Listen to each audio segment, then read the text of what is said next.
Halo teman-teman, apa kabar semuanya? Sebelumnya, perkenalkan dulu ya semua anggota kelompok kami. Nah, saya sendiri dengan izin Nurlaili. Hai, perkenalkan saya Mariana Putri. Perkenalkan, saya Amalia. Nah, pada kesempatan kali ini, kita akan membahas mengenai pertambangan marmer yang ada di Tulungagung, Jawa Timur. Disimak baik-baik ya.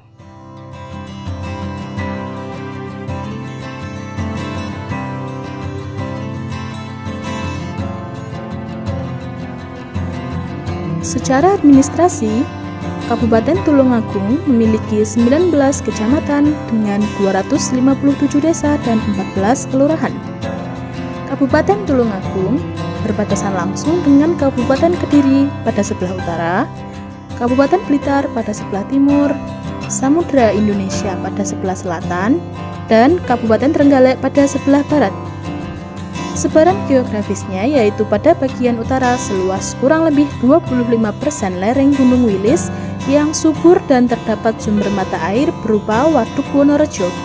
Pada bagian selatan seluas kurang lebih 40% pegunungan selatan Kapur Jawa Timur yang tandus dan terdapat bahan galian C, marmer, dan kapur.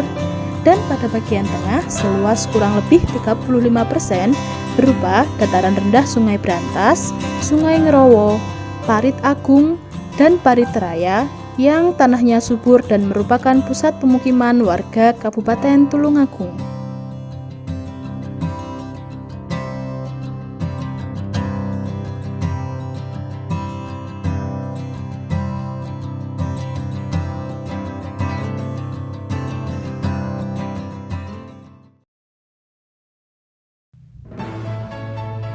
Pada wilayah selatan Tulungagung berupa pegunungan kapur yang termasuk ke dalam formasi Pegunungan Sewu yang membentang dari Yogyakarta hingga pantai selatan Jawa Timur.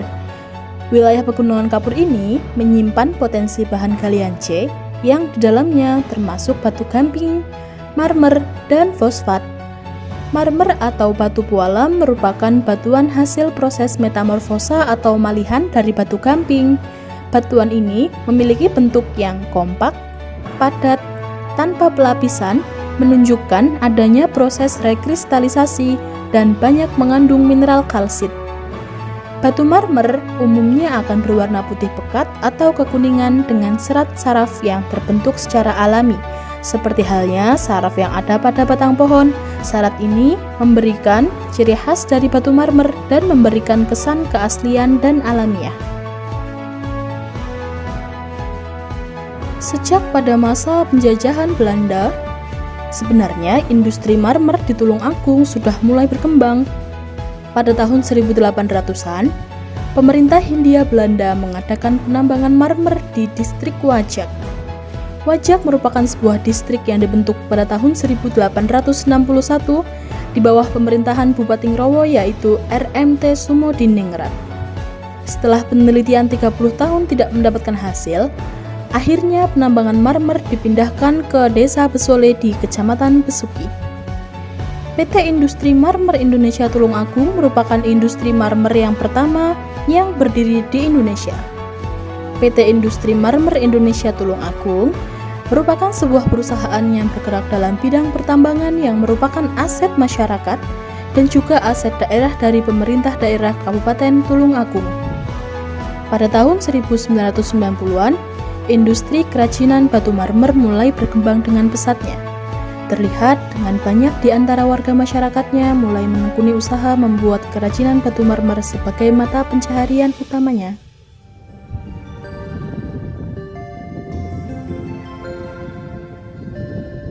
Seiring dengan meningkatnya permintaan marmer di pasaran, menjadikan adanya eksploitasi besar-besaran terhadap sumber daya alam di wilayah selatan Tulungagung.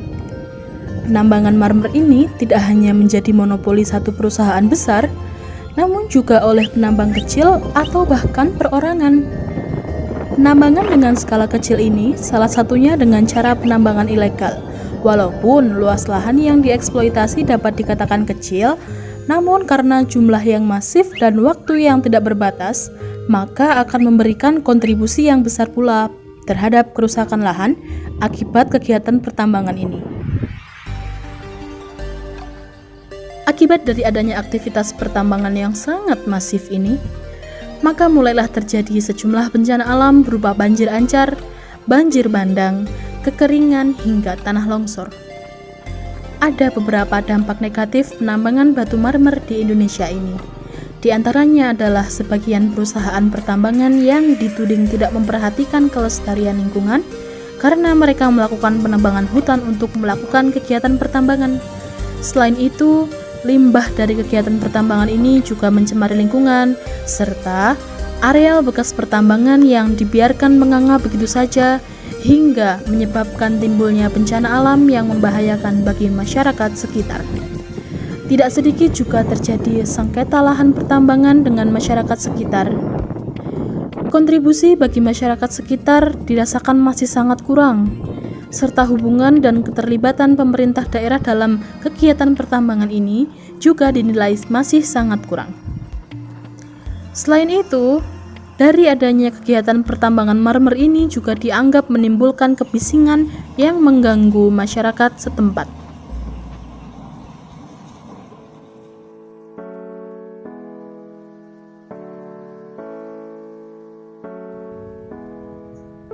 Menurut dari hasil penelitian Subarja pada tahun 2009, menunjukkan bahwa lahan bekas pertambangan rakyat sistem terbuka yang ada di Indonesia pada umumnya akan menyebabkan perubahan lingkungan yang dicirikan dengan adanya permukaan lahan yang menjadi tidak teratur, kesuburan tanah yang menjadi sangat rendah dan rawan erosi, sehingga daya dukung tanah untuk tanaman menjadi sangat rendah. Lahan pasca tambang marmer di Tulung Agung merupakan singkapan-singkapan bukit kapur yang tandus dan sangat mengkhawatirkan. Berbagai upaya perlu dilakukan untuk mengembalikan kondisi lahan, salah satunya bisa dengan menggunakan upaya reklamasi. Reklamasi sendiri adalah kegiatan yang dilakukan untuk memperbaiki lahan pasca penambangan yang kemudian harus dilanjutkan dengan kegiatan revegetasi. Revegetasi sendiri bertujuan untuk memulihkan kondisi fisik, kimia, dan biologis tanah tersebut.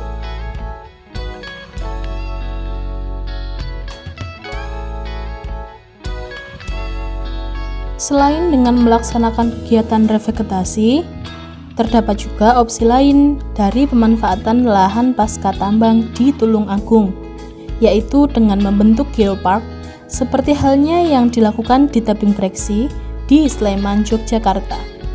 Model ini dinilai mampu menopang perekonomian masyarakat sekitar dengan turut serta mengelola objek wisata.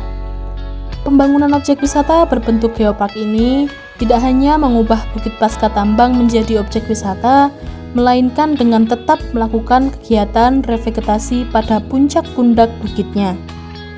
Model reklamasi ini lebih dikenal dengan model reklamasi tambang rakyat berwawasan lingkungan, di mana komponen utama yang ditekankan adalah perbaikan ekologi dan ekonomi masyarakat setempat. Selain menjadi objek wisata dan rekreasi, geopark juga dapat digunakan sebagai sarana pendidikan geologi dan kebumian untuk masyarakat. Diharapkan dengan adanya geopark ini, masyarakat lebih waspada mengenai dampak dan konsekuensi adanya praktek pertambangan yang masif di Indonesia pada umumnya dan di Tulung Agung pada khususnya.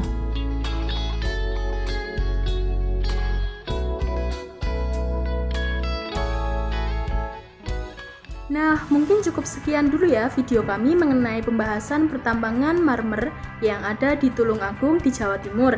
Apabila dari kami ada pembahasan yang kurang tepat, mohon dimaafkan ya.